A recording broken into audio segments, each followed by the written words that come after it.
The Road to Discovery. Part 25. The Stranger's Letter. It was a quiet autumn morning. Liam sat alone at the front desk of their bookstore, flipping through returned mail. Among the usual letters and bills was an envelope with no stamp, just a name written in neat handwriting. Ann G.T. and Quat. To Liam H. Private and Quat. He opened it slowly. Inside was a short letter.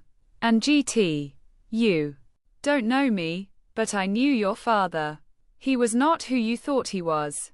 There is something you should see. If you're willing, come to 1423 Maple Road, Boston.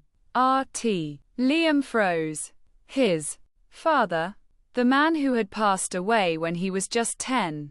He had always believed his father was a quiet man who died in a car accident. But now, there was more.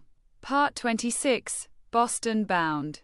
Emily was surprised when Liam showed her the letter. Are you sure it's real? She asked. I don't know, he said, but I have to find out. She didn't hesitate. Then let's go. The drive to Boston felt different. No music, no casual conversation, just silence and the sound of questions growing louder. They arrived at a modest brownstone building on Maple Road. An elderly man opened the door before they even knocked. Liam? He asked. Yes, I'm Robert. Come in. Part 27, A Hidden Past. Inside, Robert handed Liam an old wooden box. This belonged to your father, he said. He and I worked together in the 1980s. We were part of something you might not expect. Inside the box were photographs, documents, and a journal, revealing a life Liam never imagined. His father had once been part of a secretive environmental movement. They had exposed illegal logging and chemical dumping across the US. Their work was dangerous. In fact, his father's car accident might not have been an accident at all. I kept this box safe, Robert said, because I knew one day you'd need to know who your father really was. Part 28. A Father's Voice. Liam and Emily spent hours reading the journal. It was filled with his father's thoughts, fears, missions, and above all, his love for his son. And G.T. If something ever happens to me, I hope Liam grows into a man who follows the truth. I hope he travels, learns, questions everything.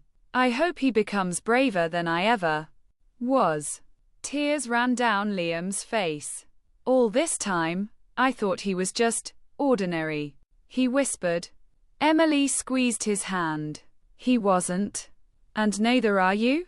Part 29. The Choice. The box also contained a map, markings on places tied to his father's past, secrets left uncovered, work unfinished. Liam faced a decision: stay in his peaceful life, or take up his father's mission and continue the journey. I'm not a hero, he told Emily. No, she said. You're something better. You're honest. And maybe the world needs that more. They closed the bookstore temporarily, packed their bags, and hit the road again. But this time, the mission wasn't personal, it was purposeful. Part 30. The New Road. Their journey took them to small towns, forgotten factories, polluted lakes, and protest camps. They interviewed people, collected stories, and used Liam's writing to expose injustice with truth and empathy. They faced resistance, legal threats, and exhaustion, but also moments of incredible humanity. People began to read Liam's new blog, and Quat, Discovery Reborn and Quat, and soon, it became a movement. He wasn't just telling stories anymore. He was changing lives. Part 31. One last message. Years later, Liam stood on a stage in Washington, D.C., accepting an award for storytelling and activism. As he closed his speech, he said, "And GT, my father once told me to follow their truth, no matter how uncomfortable. I didn't understand it then, but now I know. The road to discovery never ends, because there's always something more to uncover, something worth protecting, someone worth standing up for." He looked out at the crowd and saw Emily in the front row, holding their child. And in that moment, he understood. The journey wasn't about finding the world. It was about finding the courage to shape it. Now we reach the end of this story. I hope you liked it. Subscribe to the channel to receive new stories.